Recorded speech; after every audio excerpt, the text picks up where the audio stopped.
صل على سيدنا ومولانا محمد وعلى بسم اللہ الرحمن الرحیم۔ السلام علیکم ناظرین و سامعین کرام، پروگرام یاد الہی میں روزانہ عظیم ہستیوں کے تذکارے پاک کیے جاتے ہیں اور اس کے ساتھ ساتھ کچھ ایسے موضوعات پر گفتگو ہوتی ہے جن سے آپ کو رہنمائی حاصل ہوتی ہے۔ آج اہل بیت اطہار علیہم الرضوان میں سے ایک عظیم ہستی کا تذکرہ خیر ہوگا۔ اس سے پہلے کتاب الشفا سے آج کا مختصر سا وظیفہ تلی اور تحال بھی جسے بولتے ہیں سپلین، اس کے امراض کا روحانی علاج۔ بعض کا سپلین میگیلی یعنی تلی بڑھ جاتی ہے یا اس کے علاوہ سکڑ جاتی ہے، دونوں معاملات ہو سکتے ہیں۔ تلی کے بڑھنے اور سکڑنے کے مرض میں درج ذیل کلمات لکھ کر تلی پر باندھ دیں، انشاءاللہ اللہ تعالی شفا عطا فرمائے گا۔ پہلا جو ہے وہ اس میں آیت مبارکہ ہے اور دوسرا جو اس میں ہے وہ دیگر کلام ہیں۔ اس کو دیکھیے آپ۔ پہلی آیت مبارکہ یہ ان اللہ یمسک السماوات والارض ان تزولا وَلَئِنْ زَالَتَا إِنْ أَمْسَكَهُمَا مِنْ أَحَدٍ مِّن بَعْدِ إِنَّهُ كَانَ حَلِيمًا غَفُورًا۔ اس کے بعد یہ غالباً سورۃ الانبیاء کی آیت مبارکہ 41 ہے،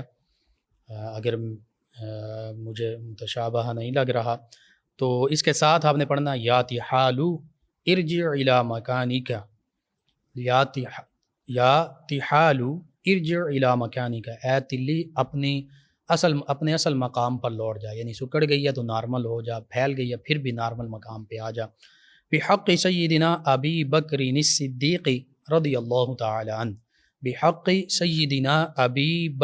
الصدیق رضی اللہ تعالی عنہ، سیدنا ابو بکر صدیق رضی اللہ تعالی عنہ کے وسیلے سے، یعنی سیدنا ابو بکر صدیق رضی اللہ عنہ کا وسیلہ اللہ کی بارگاہ میں پیش کرنا ہے اور تلی کو مخاطب کر کے کہنا کہ بھائی تو اپنے مقام پر چلی جا، تو نارمل ہو جا، ایب نارمیلٹی جو تیرے میں آ گئی ہے، پھیل چکی ہے یا سکڑ چکی ہے، اس کو ختم کر دے۔ انشاءاللہ اللہ تعالی شفا عطا فرمائے گا۔ نبی رحمت صلی اللہ علیہ وآلہ وسلم کا وسیلہ، صحابہ کرام علیہم الرضوان، اہل بیت کرام علیہم الرضوان کا وسیلہ بھی اللہ کی بارگاہ میں مقبول ہے۔ اور سیدنا ابو بکر صدیق رضی اللہ عنہ تو بعد از انبیاء بزرگ تر ہستی ہیں، افضل البشر بعد از انبیاء سیدنا ابو بکر صدیق رضی اللہ عنہ ہیں، یعنی انبیاء کرام علیہ السلام کے بعد تمام انسانیت میں سب سے افضل اور سب سے عظمت اور شان والی ہستی سیدنا ابو بکر صدیق رضی اللہ تعالی عنہ کی ہے۔ جی ناظرین و سامعین، سیدہ فاطمہ بنت سیدنا امام موسیٰ کاظم رضی اللہ تعالی عنہما اہل بیت کرام علیہم الرضوان میں سے ایک عظیم ہستی، اور اہل بیت کرام علیہم الرضوان کا مقام و مرتبہ یہ ہے، قرآن مجید فرقان حمید میں ان عظیم ہستیوں کی محبت کا ہمیں حکم دیا گیا۔ نبی کریم صلی اللہ علیہ وآلہ وسلم کے چونکہ قرابت دار ہیں، آقا کریم صلی اللہ علیہ وآلہ وسلم کے نوری وجود مسعود سے ہیں، اسی کا حصہ ہیں، تو بڑی عظمت رفعت اور شان والی ہستیاں ہیں۔ اسی طرح ان کی عظمت شان، ان کی طہارت، ان کی پاکیزگی کا ذکر بھی قرآن مجید فرقان حمید میں اللہ سبحانہ وتعالی نے فرمایا۔ سورہ احزاب میں آیہ مبارکہ 33 میں انما یرید اللہ لیذھب عنکم الرجس اہل البیت ویطہرکم تطہیرا۔ اگرچہ یہ بات ذہن میں رہے کہ یہ تو خاص اہل بیت کرام ہے نا، ان کی عظمت رفعت اور شان کا تو کیا کہنا، ہماری ناقص عقل فہم میں آ ہی نہیں سکتی، لیکن اللہ کے پیارے حبیب صلی اللہ علیہ وآلہ وسلم نے تو اپنے ہر متقی امتی کو اپنی آل میں شامل کیا۔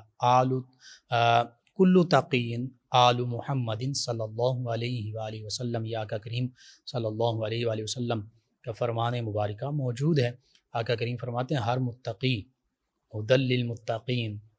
فرماتے ہیں کہ ہر متقی محمد صلی اللہ علیہ وآلہ وسلم کی آل ہے، اور صحابہ کرام علیہم الرضوان ان کا بھی یہی فرمانا ہے۔ سیدنا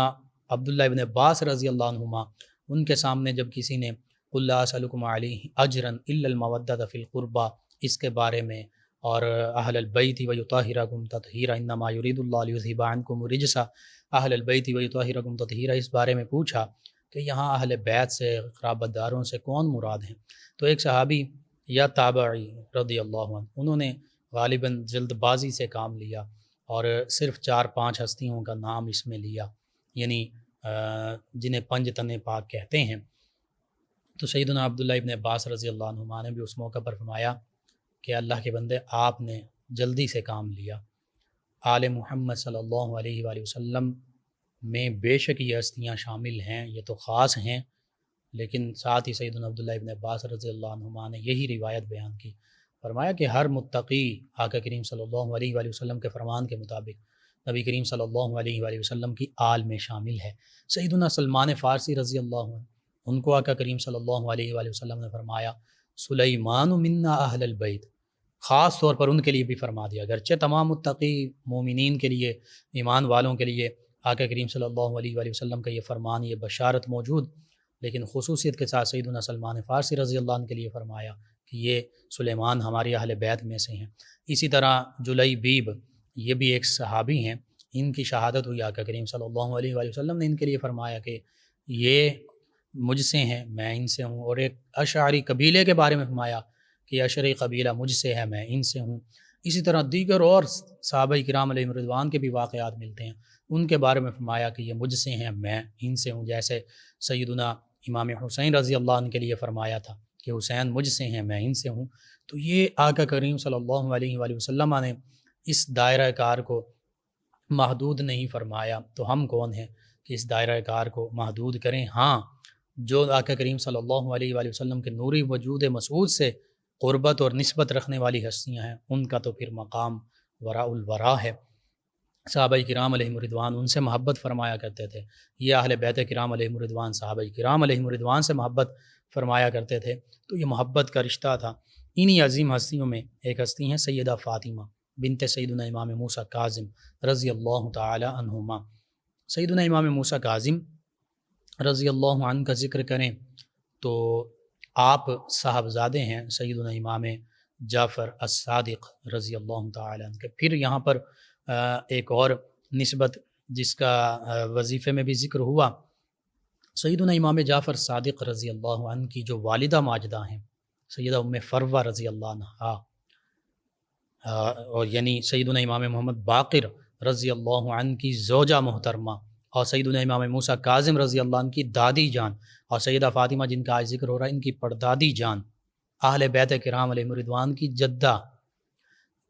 یعنی بڑی جو ان کی والدہ ہیں سیدہ ام فروہ رضی اللہ عنہ، یہ کون ہیں؟ یہ وہ ہیں جن کی نسبت سے سیدنا امام جعفر صادق رضی اللہ عنہ فرمایا کرتے تھے ولدنی ابو بکر مرتین، مجھے سیدنا ابو بکر صدیق رضی اللہ عنہ سے دوہری نسبتیں ہیں، میں سیدنا ابو بکر صدیق رضی اللہ عنہ سے 2 مرتبہ پیدا ہوا ہوں۔ اور یہ یوں ہی نہیں فرماتے تھے،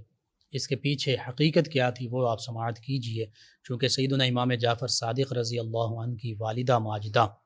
سیدہ ام فروہ رضی اللہ عنہ، یہ سیدنا ابو بکر صدیق رضی اللہ عنہ سے دوہری نسبتیں رکھتی تھیں، اس وجہ سے سیدنا امام جعفر صادق رضی اللہ عنہ جو ائمہ اہل بیت اطہار علیہم رضوان میں سے ہیں، فرماتے تھے کہ میں تو سیدنا ابو بکر صدیق رضی اللہ عنہ سے 2 مرتبہ پیدا ہوا ہوں۔ کیسے؟ ان کی والدہ سیدہ ام فروہ رضی اللہ عنہ یہ سیدنا ابو بکر صدیق رضی اللہ عنہ کی پڑپوتی ہیں 2 نسبتوں سے، 2 واسطوں سے۔ ان کا سلسلہ نسب سماعت کیجئے، سیدہ ام فروہ والد کی طرف سے بنت سیدنا قاسم بن محمد بن ابی بکر رضی اللہ عنہم اجمعین، یعنی سیدہ ام فروہ رضی اللہ عنہ جو امام جعفر صادق رضی اللہ عنہ کی والدہ ماجدہ ہیں، سیدنا امام محمد باقر رضی اللہ عنہ کی زوجہ محترمہ ہیں، سیدنا امام موسیٰ کاظم رضی اللہ عنہ کی دادی جان ہیں، سیدہ فاطمہ جن کا آج ذکر پاک ہو رہا ہے، ذکر خیر ہو رہا ہے، ان کی پردادی جان ہیں۔ یہ سیدہ ام فروہ، ان کے والد ہیں سیدنا قاسم، ان کے والد ہیں سیدنا محمد، ان کے والد ہیں سیدنا ابو بکر صدیق رضی اللہ تعالی عنہم اجمعین، یعنی سیدہ ام فروہ جیسے سیدہ فاطمہ جن کا آج ذکر ہونا ہے، ان کی پردادی ہیں سیدہ ام فروہ، اسی طرح سیدہ ام فروہ کے پردادا جان ہیں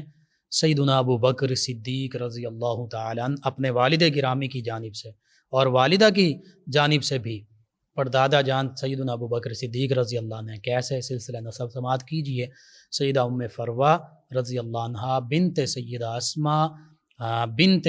سیدنا عبد الرحمن بن سیدنا ابو بکر رضی اللہ تعالی عنہم اجمعین۔ تو یوں سیدہ ام فروہ رضی اللہ عنہا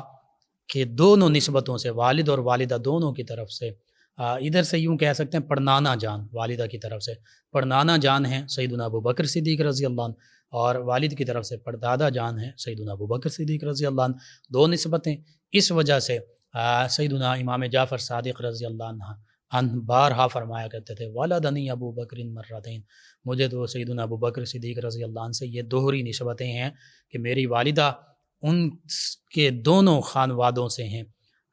ددیال بھی ان کا سیدنا ابو بکر صدیق رضی اللہ عنہ، ننیحال بھی۔ تو یوں سیدنا امام جعفر صادق رضی اللہ عنہ کا ددیال اگر سیدنا علی المرتضیٰ، سیدہ فاطمہ الزہرا طیبہ طاہرہ رضی اللہ عنہا ان سے ہوتا ہوا آقا کریم صلی اللہ علیہ وآلہ وسلم سے متصل ہوتا ہے، تو دوسری جانب ننیال جو ہے وہ سیدنا ابو بکر صدیق رضی اللہ عنہ سے متصل ہوتا ہے۔ کیسی نسبتیں حاصل ہیں، اور یہ صحابہ کرام علیہم الرضوان اور اہل بیت کرام علیہم الرضوان کی آپس کی محبت اس کو بھی ظاہر کرتا ہے کہ سیدنا امام علی زین العابدین رضی اللہ عنہ جو سیدنا امام حسین رضی اللہ عنہ کے صاحبزادے ہیں، شہزادے ہیں، انہوں نے اپنے شہزادے، اپنے صاحبزادے سیدنا امام محمد باقر رضی اللہ عنہ کے لیے کن ہستی کا انتخاب کیا، ان کے لیے زوجہ کن کو منتخب کیا؟ ان کو منتخب کیا سیدہ ام فروہ رضی اللہ عنہ، جو سیدنا ابو بکر صدیق رضی اللہ عنہ کی پڑپوتی بھی ہیں، پڑنواسی بھی ہیں۔ یہ محبت کا عالم تھا، اور یہ اس سے آگے بھی چلیں تو سیدنا امام علی زین العابدین رضی اللہ عنہ، سیدنا ابو بکر، سیدنا عمر رضی اللہ عنہما، ان کے جو صاحبزادے ہیں، اور سیدنا امام زین العابدین رضی اللہ عنہ ان کی بھی جو ازواج ہیں وہ غالباً آپس میں ان کی بھی قریبی نسبتیں ہیں، اور ہم زلف بھی بنتے ہیں اس حوالے سے۔ اسی طرح سیدنا امام حسین رضی اللہ عنہ کی ایک زوجہ محترمہ ایسی ہیں جو سیدنا ابو بکر صدیق رضی اللہ عنہ کے خانوادے میں سے ہیں، یعنی یوں سیدنا امام حسین رضی اللہ عنہ بھی سیدنا ابو بکر صدیق رضی اللہ عنہ کے داماد ہیں، اور اسی طرح آگے سیدنا امام محمد باقر رضی اللہ عنہ بھی سیدنا ابو بکر صدیق رضی اللہ عنہ کے داماد ہیں۔ تو یہ بڑی خاص نسبتیں ہیں اہل بیت کرام علیہم الرضوان کو صحابہ کرام علیہم الرضوان کے ساتھ، اور صحابہ کرام علیہم الرضوان کو اہل بیت کرام علیہم الرضوان کے ساتھ۔ انہی عظیم ہستیوں میں سے ایک عظیم ہستی ہیں سیدہ فاطمہ بنت سیدنا امام موسیٰ کاظم رضی اللہ عنہما۔ آپ سیدنا امام موسیٰ کاظم رضی اللہ عنہ کی شہزادی ہیں، اور مدینہ طیبہ میں ولادت باسعادت ہوتی ہے۔ آقا کریم صلی اللہ علیہ وآلہ وسلم کا جو علم مبارک ہے، جو خانوادہ اہل بیت کرام میں بھی جس کا فیضان پہنچا، سیدنا علی المرتضیٰ کرم اللہ وجہ کریم جو باب مدینہ العلم ہیں، وہ فیضان بھی پہنچا، اسی کی آپ امینہ تھیں، اور ایک موقع پر آپ عابدہ تھیں، زاہدہ تھیں، عبادت گزار، نفلی عبادات کرنے والی، فرائض اور واجبات تو ادا کرنا ہی تھا، لیکن نفلی عبادات اور پھر نفلی روزے رکھنے والی، اور پھر ہمہ وقت اللہ سبحانہ وتعالیٰ کی بارگاہ میں التجائیں کرنے والی، پھر علمی حوالے سے بہت بلند مقام کہ ایک موقع پر آپ کے والد گرامی حج کے لیے یا کسی اور سفر پر تشریف لے جا چکے تھے، تو چند لوگ جو ہیں وہ بڑے مشکل سوالات لے کر آئے جو ان سے حل نہیں ہو رہے تھے۔ سیدنا امام موسیٰ کاظم رضی اللہ عنہ سے پوچھنا چاہتے تھے، پتہ چلا جب مدینہ طیبہ حاضر ہوئے کہ وہ تو سفر پر ہیں، تو واپس جانے لگے، تو سیدہ فاطمہ جو سیدنا امام موسیٰ کاظم رضی اللہ عنہ کی شہزادی ہیں، ان کو پتہ چلا، انہوں نے فرمایا کہ اپنے سوال مجھے لکھ دو، لکھ کر میرے پاس بھیج دو۔ وہ لکھ کر بھیجے گئے، آپ نے ان کے جوابات لکھ کر بھیجے۔ وہ لوگ حیران ہو گئے، اش کر اٹھے کہ اہل بیت اطہار علیہم الرضوان کے خانوادے کی یہ کم سن شہزادی، آپ کی عمر بہت کم تھی، اتنی کم تھی کہ آج کے ہمارے اس عمر کے بچے یا بچیاں جو ہیں وہ صرف کھیل کود میں مصروف ہوتے ہیں، یا وہ اپنی ابتدائی نرسری، پریپ، کے جی، پلے گروپ، ان کلاسز میں پڑھ رہے ہوتے ہیں، اور انہیں اس طرح شعور نہیں ہوتا، ابھی شعور کی ابتدائی منزل کی جانب گامزن ہوتے ہیں۔ لیکن قربان جائیے نبی کریم صلی اللہ علیہ وآلہ وسلم کے گھرانے کی شان پر کہ وہ مشکل سے مشکل سوالات جن کے جوابات عام طور پر مل نہیں رہے تھے، سیدنا امام موسیٰ کاظم رضی اللہ عنہ نے جن کے جوابات دینے تھے، وہ آپ کی شہزادی نے یوں فوراً ہی وہ مشکل حل فرما دی، وہ سوالات کے جوابات جو ہیں لکھ دیے۔ اور آپ کا یہ بھی ایک مقامات میں سے ایک مقام، علمی مقام خاص طور پر، کہ آپ نے اپنے آباء و اجداد کی عزت مآب مقدس خواتین ہی کی طرح قرآن و سنت کا پیغام جو ہے، تعلیمات جو ہیں خواتین تک پہنچائی۔ جیسے ام المومنین سیدہ عائشہ صدیقہ رضی اللہ عنہا، دیگر امہات المومنین، اور اسی طرح سیدہ فاطمہ الزہرا طیبہ طاہرہ رضی اللہ عنہا، ان ہستیوں نے اسلام کا پیغام، قرآن و سنت کی تعلیم جو ہے خواتین اسلام تک پہنچائیں۔ اسی طرح اسی تسلسل کو برقرار رکھتے ہوئے سیدہ فاطمہ، انہوں نے بھی یہ پیغام جو ہے اللہ اور اللہ کے پیارے حبیب صلی اللہ علیہ وآلہ وسلم کا، یہ آگے امت مسلمہ کی خواتین تک پہنچایا۔ اس حوالے سے بھی آپ کی خدمات ہمیشہ یاد رکھی جائیں گی۔ پھر آپ نے اپنے والد گرامی سیدنا امام موسیٰ کاظم رضی اللہ عنہ، ان کی اسیری کے جو معاملات تھے ان کو بھی دیکھا، برداشت کیا، ان کی شہادت کا معاملہ وہ بھی دیکھا۔ پھر اپنے بھائی سیدنا امام علی رضا رضی اللہ عنہ، ان کے پر جتنے مصائب، جتنی آزمائشیں آئیں ان کو بھی دیکھا۔ یوں اہل بیت اطہار علیہم رضوان جیسے واقعہ کربلا میں شہادتیں و قربانیاں پیش کیں، عزت مآب تقدس والی خواتین جو ہیں اہل بیت اطہار علیہم رضوان کی، انہوں نے بھی وہ مصائب اور پریشانیاں جھیلیں، آزمائشوں میں پورا اتریں، اور اس دوران بھی انہوں نے عبادت کو بھی نہیں چھوڑا، اخلاقیات کو بھی نہیں چھوڑا، قرآن و سنت کی تعلیمات کو بھی نہیں چھوڑا۔ سیدہ زینب رضی اللہ تعالی عنہ، ان کے جب ہم سیرت اور کردار پڑھتے ہیں، دیگر جو واقعہ کربلا میں شامل مقدس خواتین ہیں، تو پتہ چلتا ہے ان کی تہجد بھی نہیں رہی، اس دوران بھی تہجد نہیں چھوڑی، نمازیں نہیں چھوڑی، اللہ کو یاد کرنا، التجائیں کرنا اللہ سبحانہ وتعالیٰ کی بارگاہ میں، وہ نہیں چھوڑی۔ تو یہ اس خانوادے کا ترہ امتیاز ہے، یہ نمایاں خصوصیت ہے، یہ آج کی ہماری خواتین اسلام کے لیے ایک سبق ہے اس میں۔ اور یہ اصل میں آج ہماری خواتین کو وہ جو نام نہاد جن کو ہم نے اپنے لیے عظیم سمجھ لیا، وہ نہیں ایکٹریس یا جو ہمیں فلموں ڈراموں میں مختلف اس طرح کے میڈیا کے ذریعے دکھایا جاتا ہے، وہ ہمارے رول ماڈل نہیں ہیں۔ وہ عورتیں ہماری خواتین اسلام کے لیے قابل تقلید نہیں ہیں، رول ماڈل نہیں ہیں، بلکہ حقیقی رول ماڈل، حقیقی ہماری خواتین اسلام کی رہنما اور لیڈرز یہ صحابیات رضی اللہ عنہ، یہ اہل بیت کرام رضی اللہ عنہ، یہ عظیم ہستیاں ہیں جن کے تذکار پاک وقتاً فوقتاً کیے جاتے ہیں۔ ان کی سیرت اور کردار کو دیکھیے، ان کی عائلی زندگی کو دیکھیے، انہوں نے بھی اپنی گھریلو زندگی جو ہے بالکل قرآن و سنت کی تعلیمات کے مطابق گزاری۔ بہت سے مصائب آئیں، بہت سی پریشانیاں آئیں، لیکن اف تک نہیں کی، اللہ کی بارگاہ میں کسی قسم کا کوئی واویلا نہیں کیا، صبر و شکر کا مظاہرہ کیا۔ یہ آج کی ہماری خواتین کے لیے درس ہے۔ حالانکہ آج ہمارے پاس، امت مسلمہ کے پاس بہت سے وسائل ہیں، ہر چیز ہے، ہر نعمت ہے اللہ کی، لیکن ناشکری خصوصاً خواتین میں بہت زیادہ پائی جاتی ہے۔ اگرچہ بحیثیت مجموعی تمام امت مسلمہ ناشکری کا شکار ہے، اللہ کی رحمت اور اللہ کی نعمتوں کا شکر ادا نہیں کرتی، لیکن خاص طور پر وہ حدیث مبارکہ طویل جس میں آقا کریم صلی اللہ علیہ وآلہ وسلم فرماتے ہیں کہ میں نے جہنم کو دیکھا تو اس میں زیادہ تر عورتیں تھیں۔ پھر آقا کریم صلی اللہ علیہ وآلہ وسلم نے پوچھا کہ یہ کیوں اس میں ہے، اور پھر صحابہ کرام علیہم رضوان نے بھی پوچھا کہ یہ، جب آقا کریم صلی اللہ علیہ وسلم یہ بیان فرما رہے تھے کہ یا رسول اللہ صلی اللہ علیہ وسلم عورتیں کثرت سے کیوں ہیں جہنم میں، تو آقا کریم صلی اللہ علیہ وآلہ وسلم نے فرمایا وہ شوہر کا کفر کرتی ہیں، یعنی شوہر کی ناشکری کرتی ہیں۔ اللہ سبحانہ وتعالیٰ کی ناشکری تو ہے ہی، لیکن شوہر کی بھی ناشکری کرتی ہیں۔ حتیٰ کہ آقا کریم صلی اللہ علیہ وسلم نے پہلے یہ فرمایا کہ کفر یعنی ناشکری کرتی ہیں۔ صحابہ کرام نے عرض کیا کس کی ناشکری؟ آقا کریم صلی اللہ علیہ وسلم نے فرمایا شوہر کی ناشکری کرتی ہیں، اور یہ الفاظ ہیں باقاعدہ کہ شوہر پوری زندگی ان کے ساتھ احسان کرتا رہے، کسی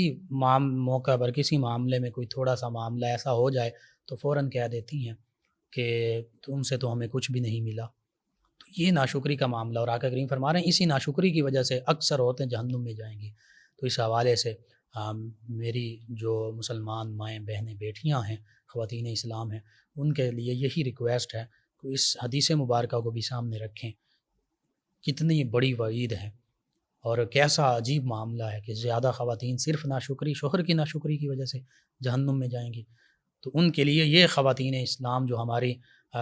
صحابیات رضی اللہ عنہن، اہل بیت کرام علیہم رضوان کی جو پاکیزہ مقدس خواتین ہیں، ان کی سیرت اور کردار آج کی خواتین کو اپنانے کی ضرورت ہے، اس کو پڑھنے کی ضرورت ہے، اس پر عمل کرنے کی ضرورت ہے۔ ہمارے سامنے یہ روشن مثالیں ہیں، اور پھر انہوں نے تمام وہ مصائب جو ان کے والد گرامی کے ساتھ پیش آئے، ان کے بھائی کے ساتھ پیش آئے، ان میں یہ ساتھ شامل رہیں، وہ چاہے قید و بند کی صعوبتیں ہوں، چاہے وہ شہادت کے معاملات ہوں، اور پھر یوں ہی پوری زندگی اللہ اور اس کے پیارے حبیب صلی اللہ علیہ وآلہ وسلم کی رضا اور خوشنودی کی خاطر گزارتے ہوئے آخرکار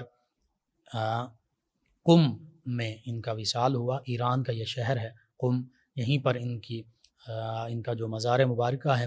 وہ مرجع خلائق ہے۔ پوری دنیا سے مختلف مکاتب فکر کے لوگ وہاں حاضر ہوتے ہیں، اور وہاں پر اللہ کی رحمتوں کا نزول جو ہو رہا ہے، یہ حدیث مبارکہ میں ہے کہ جو اللہ کے نیک بندے ہیں ان کا ذکر کرنے سے بھی اللہ کی رحمتیں نازل ہوتی ہیں، اور اگر ان کے ذکر سے اللہ کی رحمتیں نازل ہوتی ہیں تو پھر جہاں ان کا وجود مسعود ہے، جہاں ان کے مزارات مبارکہ ہیں، وہاں پر پھر اللہ کی رحمتوں کا کیسے نزول ہو رہا ہوگا۔ یہ لوگ، یہ مسلمان اسی لیے وہاں حاضر ہوتے ہیں کہ ہم بھی اللہ کی ان رحمتوں کا مصداق بن سکیں۔ وہ جو انوارات و تجلیات کا نزول ہو رہا ہوتا ہے، ہم بھی اس میں سے کچھ حصہ سمیٹ سکیں، ہم پر بھی، ہماری بھی قسمت بدل جائے، ہم بھی گناہوں کی دلدل سے نکل کر ان اللہ کی رحمتوں، انوارات و تجلیات کا مظہر بن سکیں، اور ان عظیم ہستیوں سے ہمیں بھی فیوز حاصل ہوں، ہم بھی ان کے پیروکار بن سکیں، ان سے محبت کرنے والے بھی بن سکیں، ان کی پیروی کرنے والے بھی بن سکیں۔ تو بس یہی مقصد ہوتا ہے کہ صحابہ کرام علیہم رضوان، اہل بیت کرام علیہم رضوان، اولیاء کاملین صالحین، اسی طرح انبیاء کرام اور خصوصاً آقا کریم صلی اللہ علیہ وآلہ وسلم کے اخلاق، سیرت اور کردار کے حوالے سے مختلف موضوعات پر گفتگو ہوتی ہے۔ مقصد یہی ہے، یہی ہمارے لیڈرز ہیں، یہی ہمارے لیے رول ماڈلز ہیں۔ اسوہ کاملہ آقا کریم صلی اللہ علیہ وآلہ وسلم کی ذات ہے، اور جنہوں نے ان کو اپنایا ان کی ہمیں بھی پیروی کرنی چاہیے۔ محبت ان کی ہمارے دلوں میں ہو، محبت ہوتی ہے، بعض اوقات ہم دعویٰ بھی کرتے ہیں، لیکن محبت کا تقاضا یہ ہے پھر ہم ان کی زندگیوں کی پیروی بھی کریں، ان کی زندگیوں کے مطابق اپنی زندگیوں کو ڈھالیں، تاکہ ہم بھی اسی طرح ان کے وسیلے سے اوج کمال پا سکیں جیسے ان کی ظاہری زندگیوں میں اسلام کو سربلندیاں حاصل تھیں۔ بس اللہ سے دعا ہے اللہ تعالیٰ ان کی پیروی کرنے کی توفیق عطا فرمائے، ان کے تصدق سے عالم اسلام کو سربلندیاں عطا فرمائے، آمین۔ اللہم صل علی سیدنا و مولانا محمد وعلی آپ سماعت فرما رہے ہیں پروگرام یاد الہی۔ ہمیں جوائن کیا ہمارے ریگولر لسنرز ہیں افتخار ڈوگر صاحب، بابا نونا صاحب، غلام رسول ڈوگر صاحب، علی عباس صاحب، احمد ڈوگر صاحب ہیں، غلام حسین ڈوگر صاحب ہیں، ڈوگراں والا 208 چک سے، آپ کا شکریہ۔ ان کے علاوہ ایک اور ہمارے لسنر ہیں، انہوں نے نام نہیں لکھا، اپنا خواب جو ہے وہ بیان کیا ہے۔ میں نے آپ کا خواب جو ہے اس کو تفصیل کے ساتھ پڑھا ہے، جو آپ کا خواب ہے یہ کوئی ایسا اس میں پریشانی کا معاملہ نہیں ہے، بس آپ اپنی ساس جو فوت ہو چکی ان کے لیے ایصال ثواب کیجیے، اور اس کے علاوہ صدقہ اور خیرات اللہ کے راستے میں کیجیے، اور استغفار کی کثرت کیجیے، انشاءاللہ اللہ تعالیٰ بہتری فرما دے گا۔ اور آپ نے پوچھا کہ دعا مانگنے کا صحیح طریقہ کیا ہے اور ایصال ثواب کا صحیح طریقہ کیا ہے، میں مختصراً عرض کر دیتا ہوں۔ حدیث مبارکہ کے مطابق غافل دل کی دعا لاپرواہ اور غافل دل کے ساتھ ایسے ہی کاہلی کے ساتھ مانگی جائے اللہ کی طرف متوجہ ہوئے بغیر تو وہ قبول نہیں ہوتی۔ دعا جو ہے عربی اور قرآنی دعائیں ہوں، حدیث مبارکہ کی دعائیں ہوں، بڑی اچھی بات۔ اگر نہیں یاد تو آپ اپنی زبان میں دل میں بھی دعا مانگ سکتے ہیں، اللہ کی بارگاہ میں رو کر، گڑ گڑا کر، اور دعا سے پہلے اور آخر میں درود پاک لازمی پڑھیں۔ سیدنا عمر فاروق اعظم رضی اللہ عنہ ان کے فرمان مبارکہ کے مطابق، ورنہ دعا جو ہے زمین و آسمان کے درمیان معلق یعنی لٹکی رہتی ہے۔ یہ دعا کے چند آداب میں سے ہے، بالکل اللہ کی طرف متوجہ ہو کر رو رو کر دعا مانگی جائے، تنہائی میں مانگی جائے، دل سے دعا مانگی جائے انشاءاللہ اللہ تعالیٰ قبول فرماتا ہے۔ اور اللہ کے انبیاء کرام، نبی کریم صلی اللہ علیہ وآلہ وسلم خصوصاً آپ کے وسیلے سے دعا مانگی جائے، صحابہ کرام اہل بیت کرام کے وسیلے سے دعا مانگی جائے، اللہ تعالیٰ قبول فرماتا ہے۔ ایصال ثواب کے بارے میں آپ نے پوچھا، آپ نے جو کچھ قرآن پاک پڑھا ہے، دیگر اوراد و وظائف کیے ہیں،